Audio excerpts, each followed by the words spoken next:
Well known at animal sanctuaries that the toughest species to care for is the chimpanzee. Imagine then getting the job of caring for 20 of these smart, powerful animals.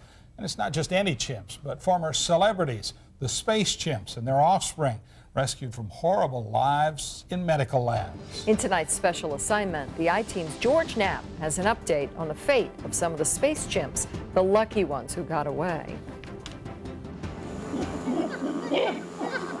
On the day that the space chimps were first released into their new home, a 3-acre island in central Florida, there was only a little hesitation. Most seemed cautious but curious as they strolled across the grass, checking out the plant life, then inspecting their new digs for primate-friendly accessories. At least one chimp didn't want to let go of the building. The outdoors seemed so strange. They not only have to adjust to their new surroundings, but also to each other after spending nearly all of their lives isolated in metal cages inside a medical lab, where any visit from humans could mean yet another horrible, painful experiment. Some were a little reluctant, holding on, because it's like they don't know what grass felt like, and that's a shame. So getting out of the cement cages and getting away from all the torture of living in a laboratory and the fear of every time somebody comes up to the cage, what are they going to do to me now? It's just a wonderful thing. Las Vegas primate researcher Valerie Buchanan is close to the primatologists who run the Center for Captive Chimpanzee Care in Florida. That organization battled for years to save the so-called space chimps.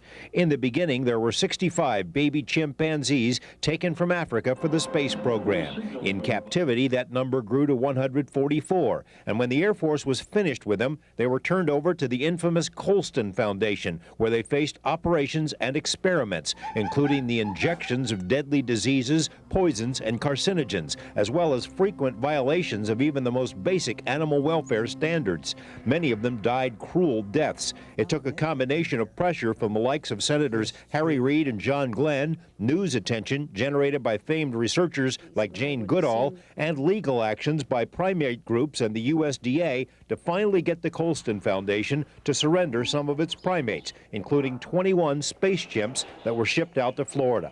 A special building called the Introductory Building allowed them to get used to each other. The Primate Center was concerned that the chimps, so long in isolation, might not bond. As soon as they were released, that concern evaporated. They're social animals, and they want to be a family unit. They can live in larger groups in the wild. They live in larger groups. And these were, the females had been in a group, and the males had been in a group.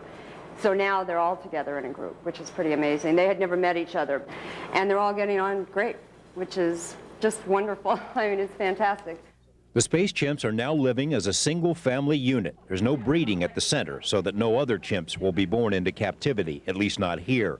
The sanctuary is unsure how long some of the chimps will live because they don't know what was injected into them at the lab. What diseases have not yet surfaced. But their lives here will certainly be better than what they left behind. Far better than the dozens of chimps that still live in tiny cages in that New Mexico lab. We have to save them all, but obviously every one saved is one better. So if it needs to have them saved in groups, then we will save them in groups.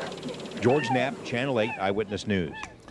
The Colston Foundation in New Mexico retained ownership of about 300 chimps.